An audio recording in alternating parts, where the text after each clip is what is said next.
Hello guys, welcome back to another tutorial. Hit the bell icon button so that you don't miss out any tutorial. So in this lesson, I'm going to demonstrate how to download XAMPP, which is a web server. Now first, what is a web server? So think of a web server as going to a restaurant and ordering something off of the menu. So the waiter comes and takes your order, goes to the kitchen, and brings that order. So think of that restaurant as a web server, and then of course your instructions are to bring something for you, whether it is food or drink and so on. So similarly, a web server is nothing but fetches a set of pages for you when you ask for certain pages to be displayed. So the fundamental two elements that make up a web server is obviously the user and then the server that serves you web pages. A third element that makes up a web server is the database. In other words, the database is where your login, your passwords essentially are stored.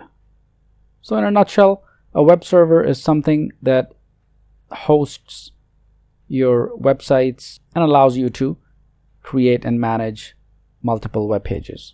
Now there are various web servers out there, such as the Apache web server. There are other personal web servers out there. There are hundreds of them.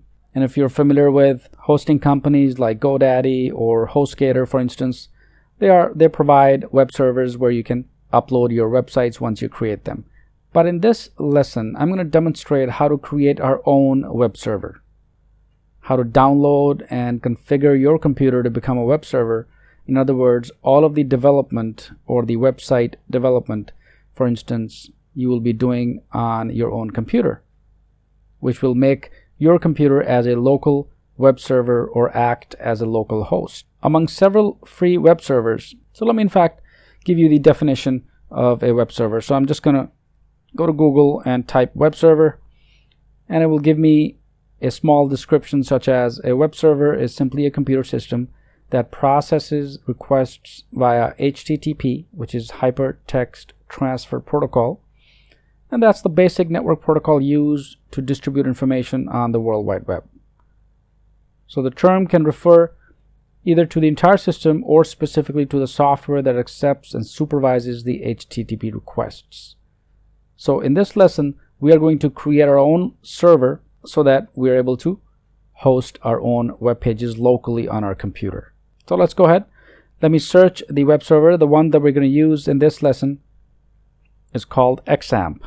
So I'm going to use Google to just simply navigate to the XAMPP keyword, and my search results, notice, are displayed. I can download XAMPP from sourceforge.net, and there are other sites as well.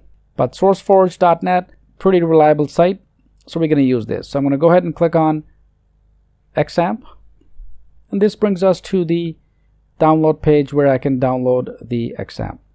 So once again, the URL is sourceforge.net/projects/XAMPP, or simply go to Google, type in XAMPP, and it will take you to this page. Once you're on this page, you can download XAMPP for either Windows, Mac, Solaris, or Linux, so depending upon your own operating system, you can download XAMPP accordingly. Another thing I want to mention here before we actually begin our download is that it's an easy to install Apache distribution containing MySQL, PHP, and Perl, and other scripting languages as well. I can also go to the XAMPP website. So let me navigate there as well. Just simply right click, open a new window, just to show you the various XAMPP installers and download. So this web server called XAMPP will work with Apache, MariaDB, PHP, and Perl. It contains all of those, and you can download again from the XAMPP website or SourceForge. So there are multiple ways you can download this web server. And here is the version for Windows, for Linux, and for Macintosh. So it doesn't really make any difference where you download it from, as long as you're downloading the correct version for the operating system that you have. And once again, if I read the description, XAMPP is a completely free, so there's no charge to downloading this software. Easy to install Apache distribution containing MariaDB, PHP, and Perl.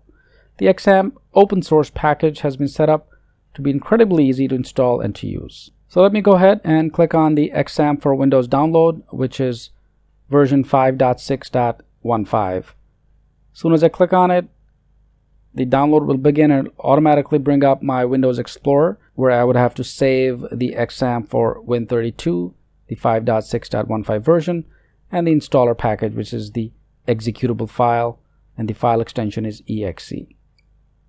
So let me navigate to my downloads folder here, and under my documents, data files, and XAMPP. Notice at this point in this folder that I already created, there's nothing in it. So I'm simply going to save the installer file into this folder. So all I did was simply navigate to the folder where I wish to save the XAMPP software, and then I'm going to click save, and it's going to download the XAMPP for me. And notice on the bottom left, it shows me the download time as well as the size of the file. So it's about 109 megabytes. So it's going to take a little bit of time for it to download. But once it's downloaded, we can navigate back to our folder, the XAMPP folder, and then we can begin the installation process. So in this lesson, I simply wanted to highlight two important things. First, the concept of a web server, and secondly, downloading XAMPP on our computer so that we can make XAMPP and configure XAMPP as a web server. So I hope this helps. Practice downloading, and let's move to our next lesson.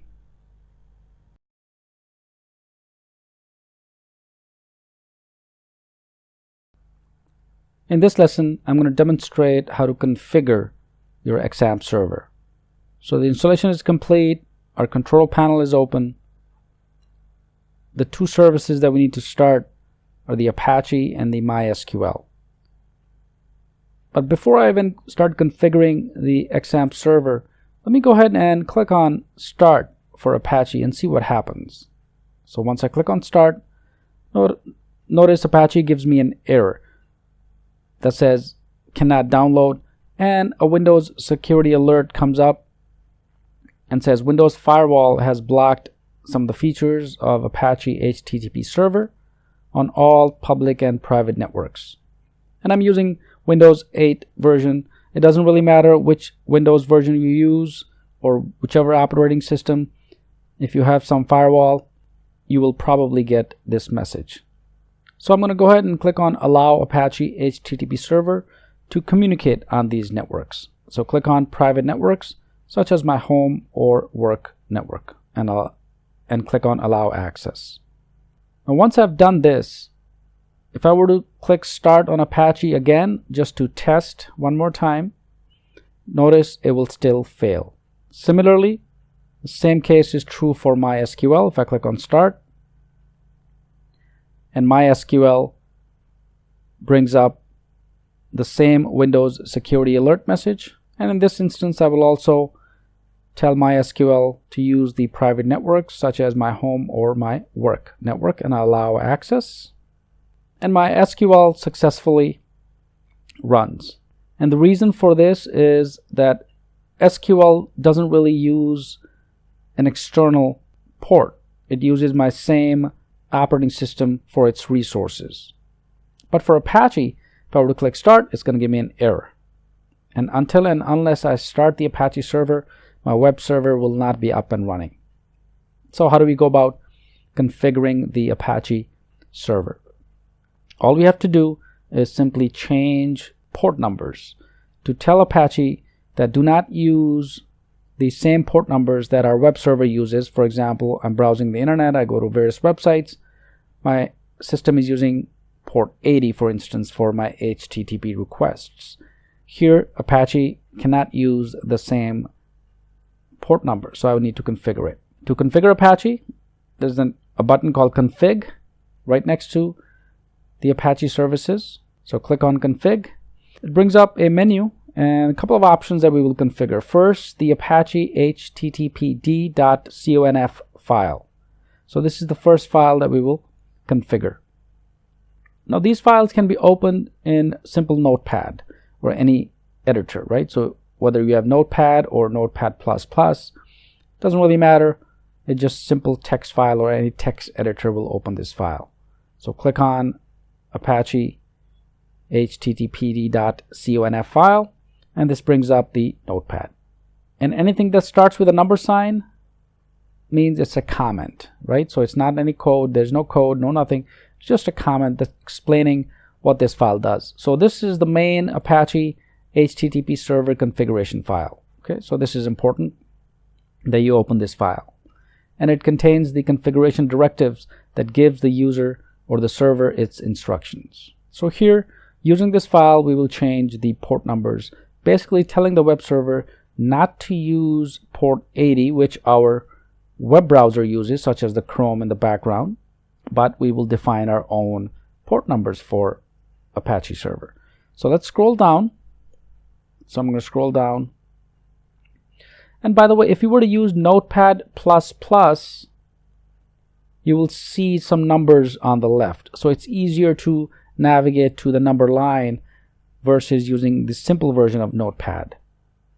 And I'll demonstrate that next too. But first, let me show you how to configure it. So while scrolling down, you'll come to this line which says listen 80. So in other words, 80 is the port number by default that Apache wants to listen to.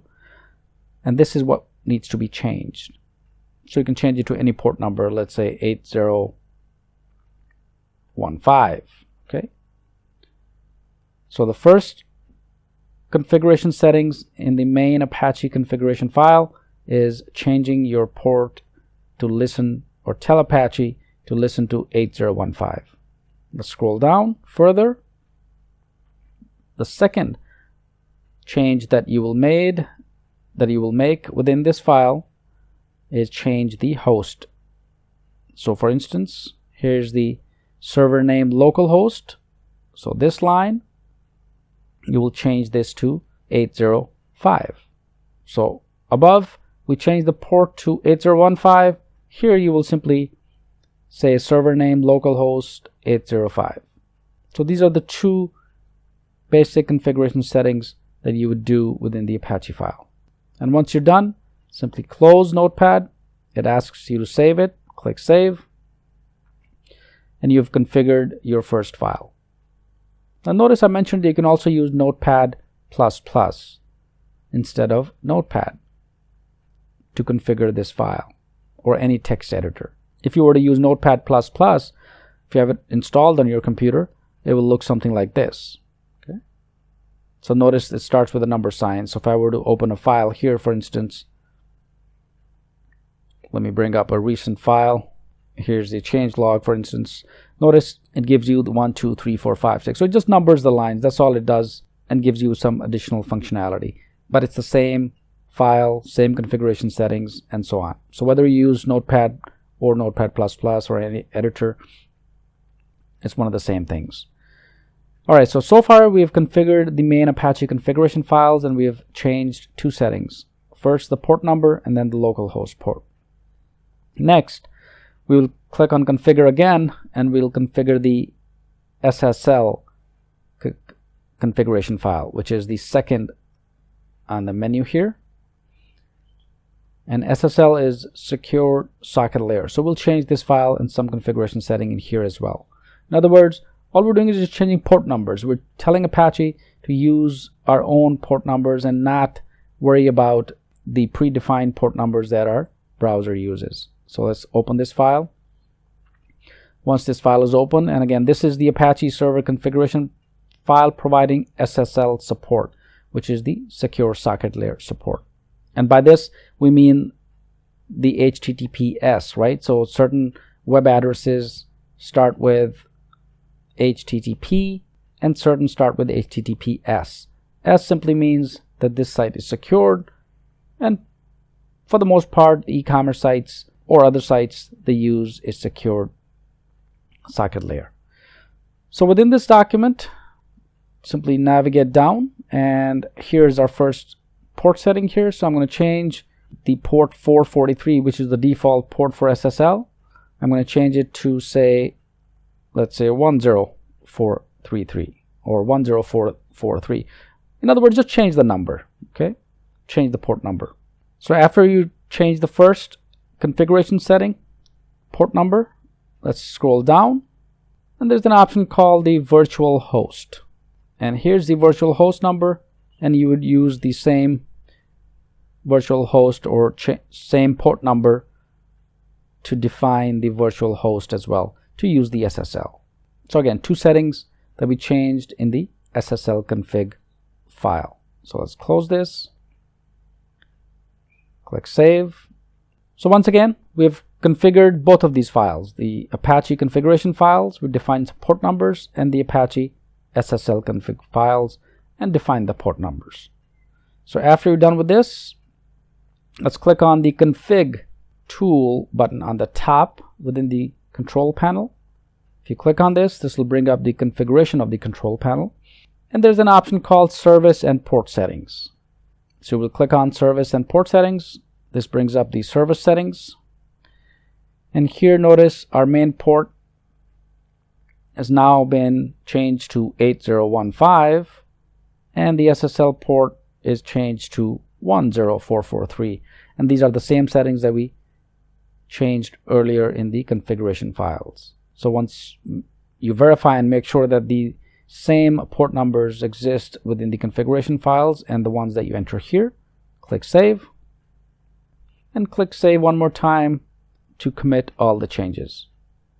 Now that our settings are changed, let's see whether our Apache server starts or not. So I'm going to go ahead and click on start, and Apache successfully starts, and it shows me that the port numbers that Apache is using right now, or this web server is using right now, is 8015 and 10443 for my SSL. In some instances, you may have heard or you may come across an option where your Skype, if you're using Skype, configuration issues. In other words, since Skype also uses port 80, but that should not make any difference. As long as these ports are unique, it should not make any difference. I've seen many times in various blogs or other articles where it says you have to uninstall Skype to install XAMPP. Well, that's not the case. As long as you have the ports number unique, it should run fine. And I have Skype installed. Let me bring up my Skype here and let's verify. So if I click on Tools, Options, go to my Advanced, and click on Connection. Notice Skype uses port 80 and 443 for additional incoming connections. And I've configured my Apache server to use totally different ports. So there will be no reason to change Skype here as well. Okay, so I just wanted to clarify this as well. So click cancel. Get back to our configuration panel. Wonderful. So at this point, we have successfully configured the XAMPP server, and our two services are running. How do we verify whether we can connect to the local host or this web server? In other words, what is the URL of this web server? Notice at this point, this is a public URL. HTTPS www.clids.com is a public URL. Similarly, if I go to any other website, I can navigate and click on that, and it will take me there. But how do I connect to this web server that we just configured? Well, remember the port numbers, right? It's 8015 to connect to your local host, for instance. So I'm going to show you this. So let's click on our new window here. Let me click on HTTP, and I'm going to say local host and a colon, because this is how you connect. And I'm going to say 8015. This is my port number. So once again, it's HTTP : // localhost : 8015. So here I'm telling my web browser, which is Chrome in this instance, that hey, go ahead and connect to the XAMPP server. So hit enter, and it will bring up the dashboard for my XAMPP server. And notice the address is localhost : 8015 / dashboard. So this implies that we have successfully configured our XAMPP server. As long as you can see the dashboard, we're good. So I hope this helps. Practice configuring the XAMPP server, and let's move to our next lesson.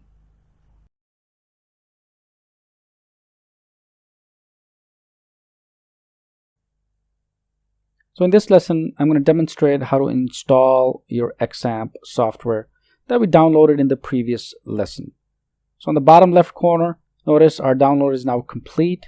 To verify this download, I can always navigate to my XAMPP folder on my computer just to make sure that I have the executable file present or not. So let me in fact first demonstrate by just to make sure that we have the file by going to our Explorer. So I'm going to navigate to my Windows Explorer, and the folder called XAMPP that I created earlier is under Data Files and XAMPP folder. And notice here is the XAMPP Win32 file, executable file. I can obviously install directly from here by simply clicking twice on it, and it will bring up the XAMPP installer. Or if I'm downloading or it has downloaded right off of my web browser, I can simply click on the XAMPP installer. So I'm going to go ahead and click on XAMPP installer. This is going to open up the XAMPP installer, and it displays a warning message that says important because an activated user account control on your system, some functions of XAMPP are possibly restricted.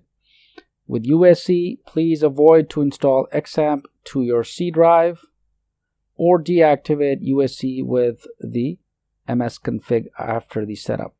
Now what this does is simply is warning you that you're about to install a web server that is going to use certain resources that your Windows uses. So for example, such as ports.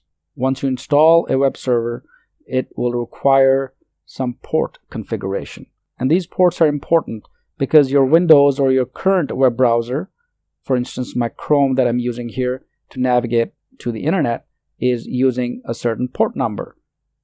When I install my XAMPP web server, this XAMPP web server also requires a certain port. So therefore, I get a warning message that some of the functions of XAMPP may be restricted, but we'll fix that. So no big deal here. Simply click OK to the warning message, and it will bring up the xampp'set-up dialog box. Simply click Next.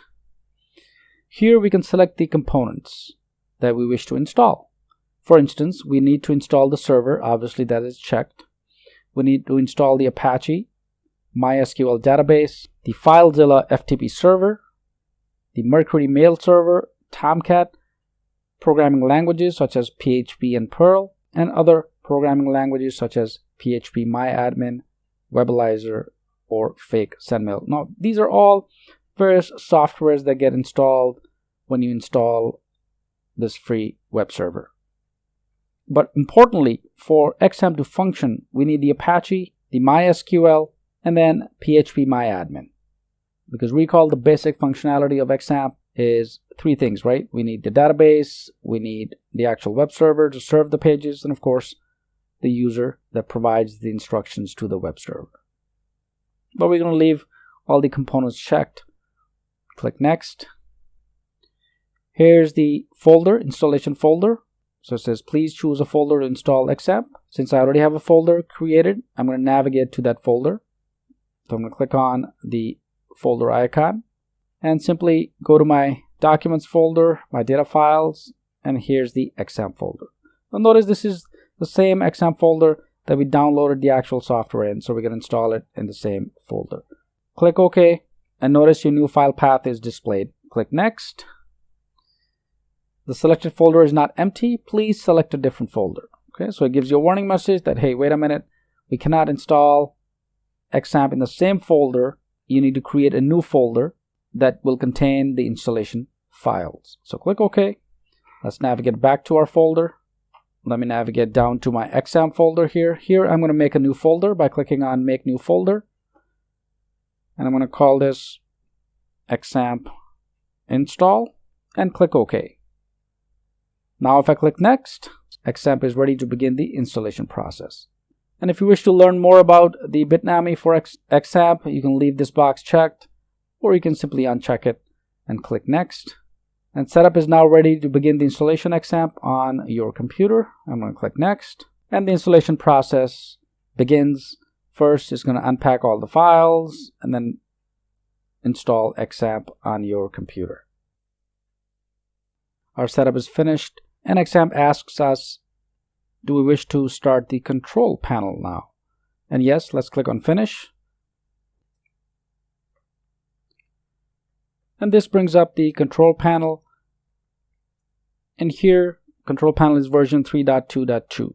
Now, before I start explaining the control panel of the XAMPP, a couple of things I want to add here is during the installation process or before you bring up the control panel, you may have to run the xampp'set-up.bat file. And that's a batch file. So let me first show you where this file is. So let's go to our Explorer. And under the installation folder, here's the setup.xampp.bat. And this batch file simply runs and clears the cache and simply runs a small script. For example, if I were to run this again, notice it brings up the command prompt and it will run the script. So this is an automatic process. So before you bring up the control panel, you may have to run the setup.bat and make sure that your C++ redistributable 2008 version is also downloaded and installed before you can successfully open up the control panel and finish the installation process. And by that, I mean, let's go back to the internet here. Let me open up a new tab and simply say Microsoft redistributable C++ and 2008 version. This is a required element of the XAMPP software download. So simply navigate to the download Microsoft Visual C++ site, scroll down, and this is where you would simply click on the download link and it will start the download process for the Visual C++ redistributable. And this is a runtime component of the Visual C libraries that are required to run applications that are developed with Visual C. And since XAMPP is an open source web server, you would need this package to be installed. So just simply click on download, for instance, and it will start the download process. And once the download is complete, you simply click save and run the download. I already have this installed and run. So just keep that in mind. This is also one of the components that you may run during the installation process. And if you do so and you do get a message, it will specifically tell you to download this and install it. Okay, so I just wanted to cover this so that you know. So let's cancel. Let's go back to our control panel here. Two of them open. Let me close one. Here we go. Perfect. So here's our XAMPP control panel version 3.2.2. And notice the services are Apache, MySQL, FileZilla, Mercury, and Tomcat. These are the options that we had selected during the install that we wanted them to be installed as well. But in essence, we will only use the Apache and the MySQL to configure our web server and to be able to create websites and host on this web server. So at this point, our installation is complete and our XAMPP control panel is open. So practice downloading and installing XAMPP.